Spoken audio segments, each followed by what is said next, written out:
Hello friends. आज मैं आपके साथ चर्चा कर रहा हूँ stock for the month of February. और आज फरवरी की 28 तारीख है। मैं आपके साथ जिस शेयर का जिक्र कर रहा हूँ वो शेयर है एक टी कंपनी। हालांकि आज मैं एक ऐसी कंपनी के बारे में आपके साथ जिक्र कर रहा हूँ जो बहुत ज़्यादा फाइनेंशियली साउंड नहीं है, बल्कि फाइनेंशियली वीक कंपनी है। लेकिन फिर भी ये शेयर मैंने क्यों सिलेक्ट किया है, इसके पीछे जो रीज़न है वो है असेट्स प्ले। असेट्स प्ले क्या होता है कि आपके पास कोई ऐसी वैल्यू मिल रही है जो कि आपको थ्रो अवे प्राइजेस पे मिल रही है। अर्निंग्स इम्प्रेसिव नहीं है, लेकिन असेट्स की वैल्यू इतनी ज़्यादा है और जो वैल्यू है उसके सामने आपको प्राइस कुछ भी नहीं पे करना। तो आपको बहुत सस्ते में माल मिल रहा है, यानी कि आप ये कह सकते हैं कि हीरो या जीरो इन्वेस्टमेंट है। यानी कि रिस्क भी बहुत ज़्यादा है और रिटर्न्स के पोटेंशियल्स भी बहुत ज़्यादा हैं। क्या है ऐसी एसेट्स इनके पास, क्यों ये कंपनी अभी फाइनेंशियली इतनी साउंड नहीं है, या पूरा सेक्टर के अंदर क्या प्रॉब्लम्स रही, ये सब मैं आपके साथ चर्चा करूँगा। ये मैक्लोड रसल जो कंपनी है, that is BM Khetan group company. हालांकि बीएम खेतान जी की जो है करीबन 2-2.5 साल पहले जो है डेथ हो गई थी और वो काफ़ी बुज़ुर्ग थे। वो जो है आईसीसी के जो है साथ भी जुड़े हुए थे, यानी कि क्रिकेट से भी उनका लगाव था। लेकिन ये जो कंपनी है उन्होंने खुद नहीं बनाई थी, बल्कि किसी और फैमिली के बिजनेस को इन्होंने एक्वायर किया था। पहले एक इन्वेस्टर को इन्होंने फाइनेंस किया था, फिर इस इन्वेस्टर से इन्होंने स्टेक खरीदा था।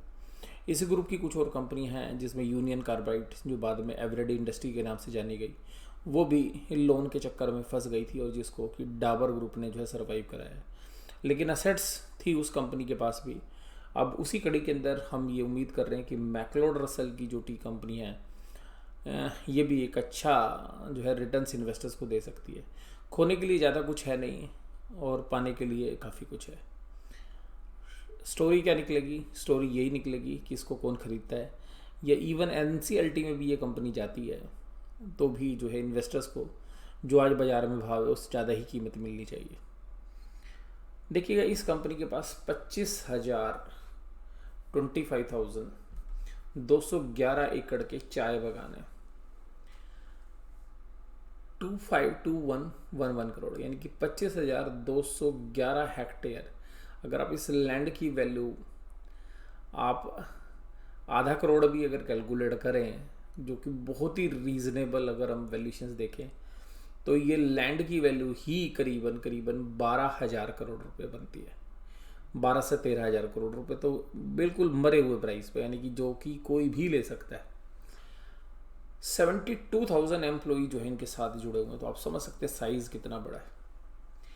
86 मिलियन किलोज जो है ये टी जो है प्रोड्यूस करते हैं।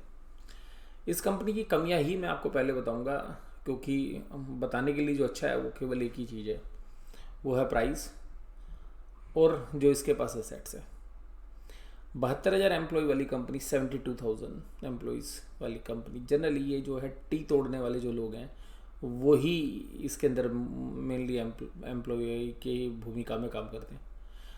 ये कभी एक जानी मानी कंपनी मानी जाती थी। 320-330 के प्राइस इसके हुआ करते थे।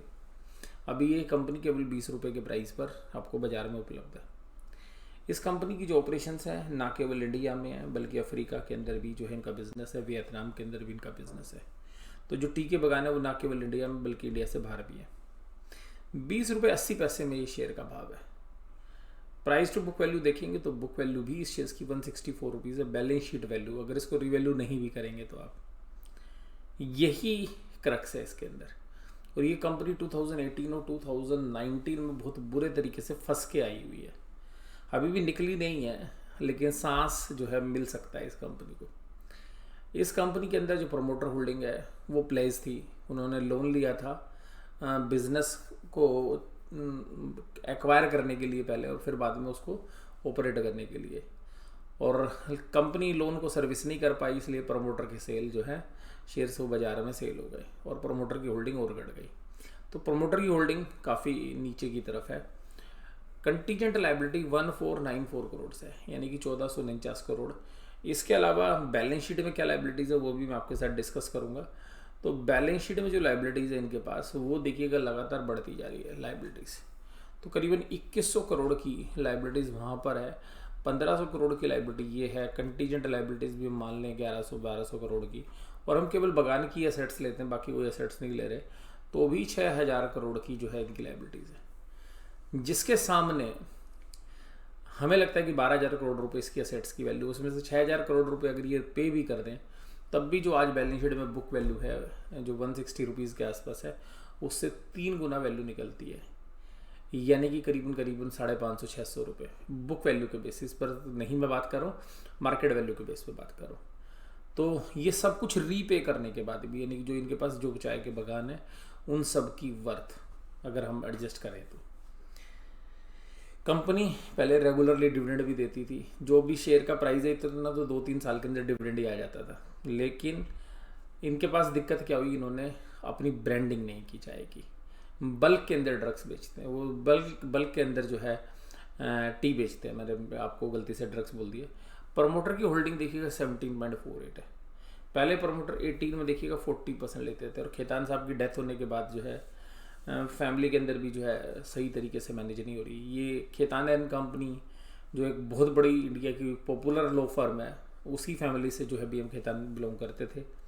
प्रमोटर की होल्डिंग भी देखिएगा बिल्कुल घट गई। प्रमोटर ने अपना सारा स्टेक बेच दिया, क्योंकि प्रमोटर अर्निंग के बगैर जो है वो लिक्विडेशन तक इंतजार नहीं करते। DIIs अभी भी जो है करीबन 1.5% रखे हुए हैं, कि म्यूचुअल फंड्स के पास अभी भी 1.5% होल्डिंग है। LIC भी एक अच्छी होल्डर है इसके अंदर, और सारा शेयर जो है रिटेलर के हाथ में आ चुका है। अब रिटेलर इंतजार करेंगे, NCLT में कंपनी जाएगी तो पैसे बनेंगे, या इस कंपनी को कोई एक्वायर कर लेगा तो बहुत अच्छे पैसे बनेंगे। और 20 रुपये का शेयर है, तो बहुत बड़ी मात्रा में तो शेयर मैं लेने के लिए सजेस्ट नहीं करूँगा, लेकिन छोटी सी क्वांटिटी जो है मैंने ले रखी है इसे शेयर्स की, मैं आपको बता भी दूँ तो बहुत छोटी क्वांटिटी है, बहुत ज़्यादा नहीं है। चल गया तो पैसे बन जाएंगे।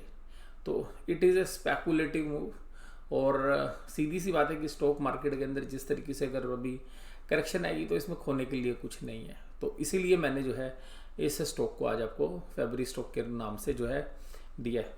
इस कंपनी ने इकरा ने जो है रिपोर्ट देनी थी, तो इकरा के साथ भी जो है ये, क्योंकि डेट को अच्छे से सर्विस नहीं कर पा रहे, तो इनके इकरा वालों के साथ भी उन्होंने बातचीत नहीं की मैनेजमेंट ने, तो नेगेटिव है। इस तरीके से कुछ कंपनियां हैं जो इनकी युगांडा के अंदर है, मिडिल ईस्ट के अंदर, अफ्रीका के अंदर है, तो वो इसकी पूरी सब्सिडरी कंपनीज है।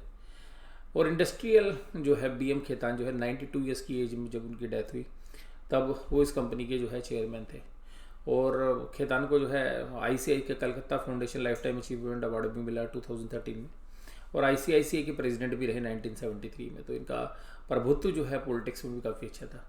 इनका पूरा नाम ब्रिजमोहन खेतान था। ये जो ग्रुप है ये विलियमसन मैगोर ग्रुप है, जिसकी ये कंपनी है।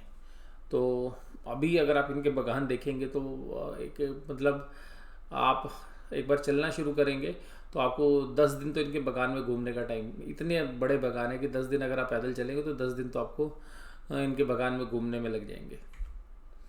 और इसके अलावा ये जो कंपनी है इसमें असेट्स प्ले है, मैं आपको फिर बोल रहा हूँ कि जो असेट्स की वैल्यू है वही इसमें मेजर प्ले है। और किस तरीके से इन्होंने मिस्टर बजौरिया को जो है पैसा दिया था उधार इस कंपनी में खरीदने के लिए, और बाद में जब वो चुकता नहीं कर पाए तो उन्होंने उनका ही स्टेक ले लिया। और उसके बाद जब इस कंपनी के प्रमोटर जो है गुथिर फैमिली 1987 में इस बिज़नेस से निकली, तो बीएम खेतान ने कहा कि लाओ सारा स्टेक हमें दे दीजिए। और विलियमसन मैगोर ग्रुप जो है वो चाय के अंदर जो है सबसे बड़ा ग्रुप है। तो सबसे ज़्यादा चाय बेचने वाली जो है ये कंपनी थी पीछे पास्ट में, अभी लेटेस्ट मेरे पास डेटा नहीं है, लेकिन ये वर्ल्ड के अंदर सबसे ज़्यादा चाय बनाकर बेचने वाली, यानी कि जो बागान के मामले में। लेकिन ये ब्रांडेड नहीं बेचती, तो इसके लिए इसकी जो सेल्स वैल्यू कम है। इसके पतन का मुख्य कारण क्या रहा इस कंपनी का, वो यही रहा कि चाय के प्राइस बढ़े नहीं, ब्रांडिंग थी नहीं कंपनी के पास, कर्जा काफ़ी ज़्यादा था, और इसी वजह से ये अपनी एसेट्स के दम पर जो है ये समझते थे कि हमारे लिए कितना भी बड़ा लोन ले लें कोई दिक्कत नहीं। और इस अभी भी देखिए इनको लोन मिल रहा है क्योंकि एसेट्स बहुत है इनके पास। तो देखिएगा 18 में जहाँ 1000 करोड़ का डेट था वहाँ 2000 करोड़ का डेट है। अगर प्रॉफिटेबिलिटी की बात करें तो अभी कंपनी प्रॉफिट में आनी शुरू हो गई है दोबारा, और इनका एक ही सीजन होता है सितंबर वाला। सितंबर वाले क्वार्टर के अंदर इनके अच्छे प्रॉफिट्स आते हैं। मैं आपको बता भी दूं तो यहाँ पर आप देखिएगा कि सितंबर क्वार्टर में इन्होंने 161 करोड़ के प्रॉफिट कमाए थे, और जहाँ पर ईपीएस आई थी 14.5 रुपये की। लेकिन अगर आप उससे पीछे जाएंगे तो जून क्वार्टर में भी लॉस था, मार्च क्वार्टर में भी, दिसंबर क्वार्टर में भी, और इस बार दिसंबर क्वार्टर हालांकि लॉस ही रहता है इनका, लेकिन इस बार इनको प्रॉफिट आया है। तो मोस्टली जो है इसकी सितंबर में जो चाय की रियलाइजेशन होती है तो वहीं पर प्रॉफिट्स आते हैं। तो जब जब आपको सितंबर दिखेगा तो वहाँ पे आपको प्रॉफिट नजर आएंगे, लेकिन 19 और 18 में जो है यही पीरियड भी खराब रहे। लेकिन अगर आप 17 से पहले देखेंगे तो ये कंपनी रेगुलरली तो डिविडेंड पे कर रही थी, अच्छा प्रॉफिट कमा रही थी, लेकिन चाय के प्राइस नहीं बढ़े, उसका डेंट पड़ा। तो यहाँ पर मैं आपको ये बोलूँगा कि ये जो प्रिंसिपल मैं जिसके तहत इस शेयर को आपके साथ डिस्कस कर रहा हूँ, ये थ्योरी जो है एक विद्वान जो है स्टॉक मार्केट के रहे हैं, पीटर लिंच, जो यूएसए से हैं, और यूएसए की स्टॉक मार्केट के अंदर उन्होंने बहुत बेहतरीन रिटर्न्स दी। तो वो इस तरीके के शेयर्स की बात करते हैं, और वो ये बोलते हैं कि अगर असेट्स प्ले जो अगर आपने करना है तो इसके लिए आपको काफ़ी लंबा समय जो है देना पड़ सकता है शेयर्स के साथ, एक फंडामेंटल इन्वेस्टमेंट, और यहाँ पे रिस्क और रिटर्न्स के बीच में आपकी प्रपोर्शन क्या होगी। तो मेरी यहाँ पे प्रपोर्शन जो है वो ज़्यादा मैटर करती है, तो ये पीटर लिंच ने बोला था। तो यहाँ पे प्रपोर्शन जो मेरी बनती है वो बनती है 4:1 की, यानी कि 20 रुपये खोने के लिए और 100 रुपये का भाव जो इस शेयर्स के अंदर आ सकता है। तो ये प्योरली एक असेट्स प्ले है। तो मैं कभी कभी ऐसे भी शेयर्स आपके साथ डिस्कस करने चाहिए जो दूसरी थ्योरीज के ऊपर काम करते हैं। तो आज का शेयर कुछ इसी थ्योरी में खरीदने से संबंधित मैं आपको यही बोलूँगा कि आज की जो शेयर मैं आपके साथ डिस्कस कर रहा हूँ केवल उन लोगों के लिए है जो थोड़ा सा रिस्क टेकिंग कैपेसिटी जिनकी ज़्यादा है। और अगर आपको सेफ प्ले खेलना है तो मैं जिस तरीके के शेयर्स आपके साथ पीछे पास्ट में डिस्कस करता रहा हूँ, तो जहाँ पे मैं सेफ्टी का बहुत ज़्यादा ध्यान रखता हूँ, उस तरीके के शेयर्स में आप इन्वेस्ट कर सकते हैं। इस शेयर्स में मैं फिर आपको बोल रहा हूँ कि हाई रिस्क है और रिटर्न का पोटेंशियल भी हाई है। और इसके अंदर एक और सबसे खास बात यह है, इस शेयर्स के अंदर ऑपरेटर प्ले भी कभी आ सकता है, यानी कि अगर कभी ऑपरेटर इस शेयर्स को चढ़ाना चाहेगा तो ऊपर की तरफ जा सकता है इस तरीके की, क्योंकि असेट्स वाली जो कंपनियां हैं जिनके पास काफ़ी बेहतरीन मात्रा में असेट्स हैं, और असेट्स भी जो हैं वो टेंजिबल फिक्स असेट्स के नेचर की हैं, जो कि लैंड है, जो कि हाथों हाथ जो है बिकने के लिए तैयार रहती हैं अगर सही भाव मिले तो। और इंडिया के अंदर जो है टाटा ग्रुप की जो कंपनी है, या और बॉम्बे डाइंग ग्रुप है, यानी कि बीबीटीसी, बॉम्बे वर्मा ग्रुप जो है, या बॉम्बे डाइंग ग्रुप, या आप ये बोल सकते हैं कि जो वाडिया फैमिली है उसका इंटरेस्ट हो सकता है इस कंपनी में। इसके अलावा कुछ इंटरनेशनल प्लेयर्स हैं जिनका इंटरेस्ट इस कंपनी के अंदर हो सकता है। कुछ और ऐसी कंपनी हैं जो फाइनेंशियली साउंड हैं और वो इस तरीके की कंपनी में इन्वेस्टमेंट करने के बाद जो है ब्रांडिंग कर सकती हैं। तो इसके पास जो असेट्स हैं वो काफ़ी बेहतरीन है, जिसकी वजह से हमें लग रहा है कि ये अगर कभी भी सोल्ड आउट होती हैं तो बहुत बढ़िया रिटर्न्स जो है शेयर होल्डर्स को मिल सकती है।